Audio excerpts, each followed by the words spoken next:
بسم اللہ الرحمن الرحیم۔ السلام علیکم۔ پاکستان کے اندر سب سے بڑے کیس کی سماعت لاہور ہائی کورٹ میں ہوتی ہے۔ جو حالات ہے اسے سب کچھ زمین بوس ہونے جا رہا ہے اور عمران خان کی کلیئر وکٹری ججز کے ریمارک سے آپ کو پتہ لگے گا۔ ڈیورز اب یہ ہوا کیا ہے، اس سے پہلے جسٹس عمر عطا بندیال کے ریمارکس آپ سمجھنے کی کوشش کیجئے گا۔ آپ کو کلیئر انڈیکیٹ ہو جائے گا کہ پاکستان میں الیکشن ہونے جا رہے ہیں اور الیکشن اب ہو کے رہیں گے۔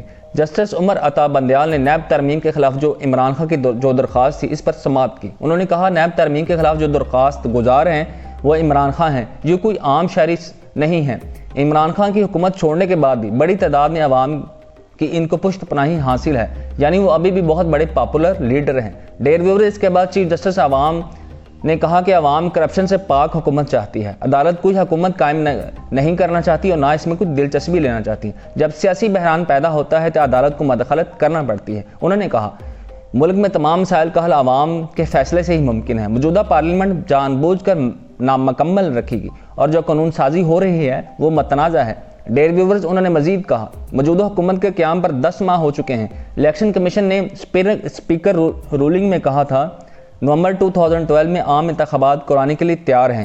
انہوں نے کہا یہ جیسا چاہتے ہیں، یہ جیسے بحران ہے اس سے نکلنے کی ایک ہی چیز ہے، وہ عوام کے فیصلے سے ہی ممکن ہے۔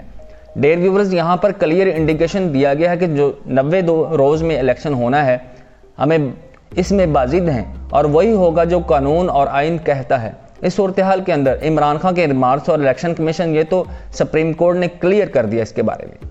ڈیر ویورز اب ذرا لاہور ہائی کورٹ کی طرف آتے ہیں۔ پی ٹی کی طرف سے پٹیشن دائر ہوتی ہے کہ اسمبلیاں ڈیزالو ہو گئی ہیں، اس پر سماعت ہوتی ہے۔ حکومت کی طرف سے جو آرگومنٹ آئے کہ فورسز دہشت گردی سے نپٹنے کا کام سر انجام دے رہی ہیں، الیکشن کے لیے پولنگ اسٹیشن کے لیے فوج بھی نہیں اور رینجرز بھی نہیں۔ آگے ڈیر ویورز لاہور ہائی کورٹ کے ججز کے ریمارک کچھ اس طرح ہیں کہ لاہور ہائی کورٹ میں سماعت ہوتی ہے تو انہوں نے کلیئرلی ان سے پوچھا آپ الیکشن کی ڈیٹ کیوں نہیں دے رہے، تو انہوں نے کہا الیکشن کمیشن کا کام ہے۔ اس کو بیک کرنے والے پی ٹی اے کے جو وکیل تھے انہوں نے کہا کہ اگر گورنر اگر تاریخ نہیں دیتے تو صدر کے پاس تاریخ دینے کا اختیار ہے۔ ڈیر ویورز اس پر جسٹس جواد حسن نے کہا کہ لیکن آپ نے تو صدر کو فریق نہیں بنایا۔ انہوں نے کہا کہ ہم نے یہ دیکھنا ہے کہ تاریخ کون دے سکتا ہے، ہم نے الیکشن کمیشن سے یہ پوچھنا ہے کہ آپ ہمیں لکھ کر دیں گے کب الیکشن کروانے جا رہے ہیں۔ بریسٹر علی ظفر نے بڑے زبردست دلائل دیے جو کہ پی ٹی اے کے وکیل ہیں۔ انہوں نے کہا ان کی نیت صاف نظر نہیں آ رہی، الیکشن کروانا نہیں چاہتے۔ آئی جی نے بھی کہہ دیا، چیف سیکرٹری نے بھی کہہ دیا کہ ہم الیکشن نہیں کروا سکتے۔ آئین کہتا ہے کہ تمام اداروں نے الیکشن کمیشن کو مدد کرنی ہے۔ اس پر جسٹس جواد حسن نے کہا کہ الیکشن تو 90 روز میں ہی ہوں گے، اس پر تو عدالتی فیصلہ پہلے سے ہی موجود ہے، اس میں کوئی ابہام نہیں۔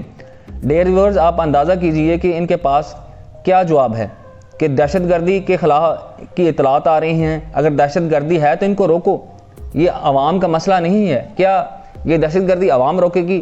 اتنا بجٹ عوام اس لیے دیتی ہے کہ آپ ان کو پروٹیکشن دیں، یہ کہانیاں چھوڑ دیں۔